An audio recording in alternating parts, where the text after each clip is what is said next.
Women's business or men's business?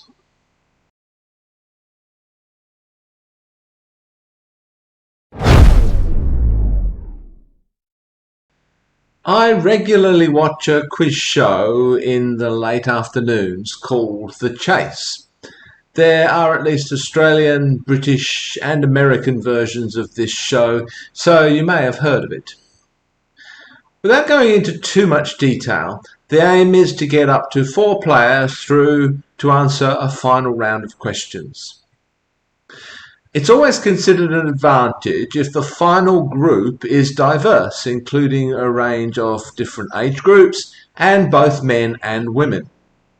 Younger people are expected to have a different pool of knowledge than older people. I think that's probably fairly uncontroversial.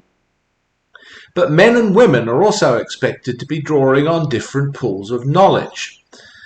It seems that we tend to think that some things are men's business and some things are women's business.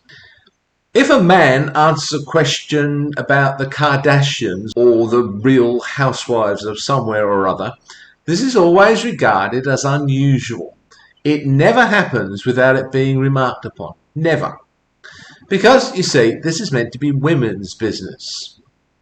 This always bothers me just a little bit because, well, it's a bit like the same joke that people insist on repeating over and over again. You know, like the inevitable giggles whenever someone mentions the planet Uranus. It seems that within our society we still tend to divide the world up into things that are the concerns and interests of men and things that are the concerns and interests of women. We would still find it unusual to see a man doing embroidery. In fact, does any man ever do embroidery? Or when a woman likes to tinker with cars? Sure, these lines are more blurred than they once were, but there are still many things that seem to fall clearly on one side rather than the other. The difference is small, but it's evident that in general women are more likely to read books than men are. Some surveys indicate that women will read on average 15 books a year, while men will read on average only 9. Women are more likely to read for pleasure than men, around 75% compared to 68%. Apparently in Australia, women account for around 2/3 of book sales. Women prefer to read fiction, while men prefer to read non-fiction. From what do these differences arise? When it comes to movies, there's some quite strong evidence that men prefer action, sci-fi and fantasy genres, while women lean more towards drama and romance. Both like comedy, but women tend to lean more towards romantic or family-friendly comedies, while men are more into dark or slapstick humour. Men apparently are more interested in cars than women for reasons that bewilder me. Do men like tinkering with mechanical things more than women do? Of course, it's always possible to find men and women who buck these trends, but the exceptions, as they say, prove the rule. The fact that we take note of these anomalies indicates that they are somewhat uncommon.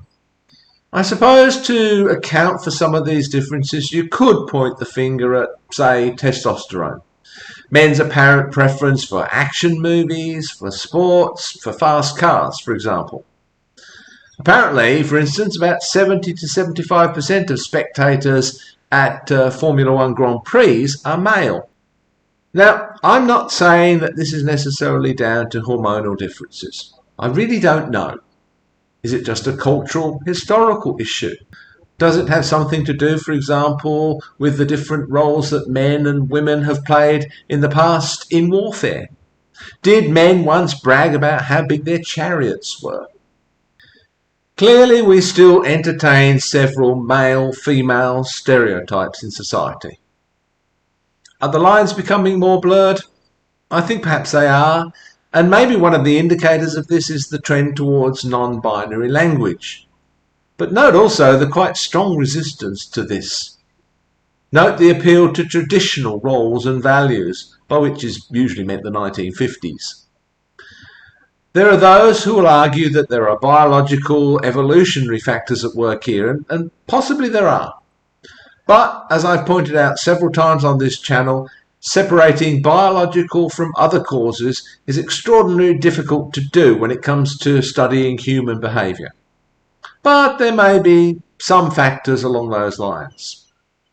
Others would claim that we're looking at some kind of order of creation when it comes to male and female roles and characteristics. This is a more dangerous line of reasoning, and I think it should be resisted. Do these differences matter? Does it really matter that women prefer to read fiction over non-fiction? Does it really matter that women prefer romance movies? Are these differences just superficial, or do they conceal something more sinister? If there are indeed at some deeper level, perhaps determined by our biology, our hormones, our brain structure, if there are some real differences between male and female, I think this is going to be on a spectrum. Maybe there are some extreme males and some extreme females in the tails of the bell curve, but most of us will be somewhere in between with some male and some female characteristics. I'm not personally interested in pop culture, celebrity and reality TV, and that includes not only the Kardashians and the Real Housewives, but also shows where macho guys fix up old cars. But I do look forward to the day when a guy can answer a trivia question about Kylie Minogue without raising any comment or any eyebrows. I remember when I was a young boy that I tried my hand at knitting once. That couldn't last, of course, because that's women's business. Maybe these days no one knits, I really don't know. But you get my point. Maybe these cultural stereotypes are not very important. However, in a previous video I looked at the differences between the kinds of jobs men and women tend to do, even today. If these cultural stereotypes feed into that, maybe they do matter.